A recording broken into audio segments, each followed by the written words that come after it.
नमस्कार मंडळी, आज आपण धपाट्याची रेसिपी पाहणार आहोत। काही ठिकाणी याला थालीपीठही म्हणतात। सर्वप्रथम मी एक परात घेतली आहे। त्यामध्ये 2 वाटी ज्वारीचं पीठ, 1 वाटी गव्हाचं पीठ आणि अर्धी वाटी बेसनचं पीठ घेतलेलं आहे। त्यामध्ये अर्धा चमचा हळद, अर्धा चमचा धने पावडर आणि ओवा चुरून घेतलेला आहे। नंतर मी यामध्ये 2 चमचे तीळ घेतलेला आहे।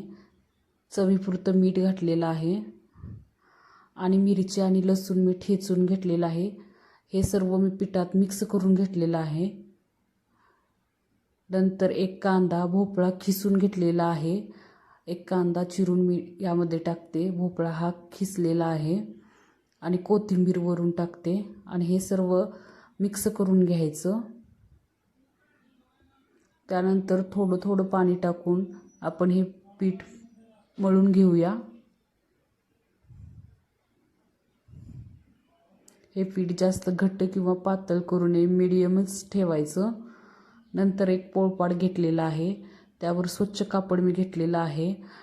पिठाचा आता एक गोळा करून घेतलेला आहे मी आणि या कापडावर थोडं पाणी टाकून हे पीठ मी थापत चाललेले आहे।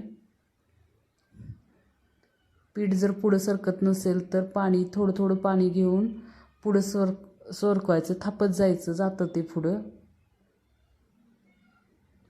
मस्तपैकी आपलं धपाट आता थापून झालेलं आहे।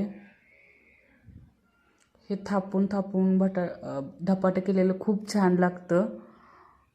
नंतर गॅसवर एक तवा ठेवलेला आहे मी। तवा गरम झाल्यावर थोडं पाणी शिंपडलं आहे। तव्याला तेल लावून घेतलेलं आहे। नंतर हे धपाटा आपण तव्यावर टाकलेलं आहे। साईडनं पाणी सोडून कापड काढलेलं आहे। नंतर झाकण मी तव्यावर ठेवलं आहे।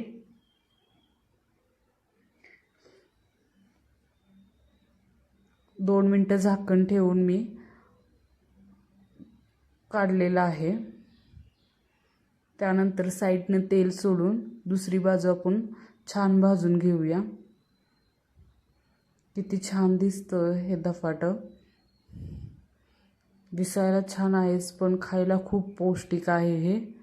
तुम्ही हे धपाटं दह्याबरोबर खाऊ शकता, खूप छान लागतं। आणि ही रेसिपी नक्कीच तुम्ही करून पहा आणि आपल्या चॅनेलला सबस्क्राईब करा। धन्यवाद।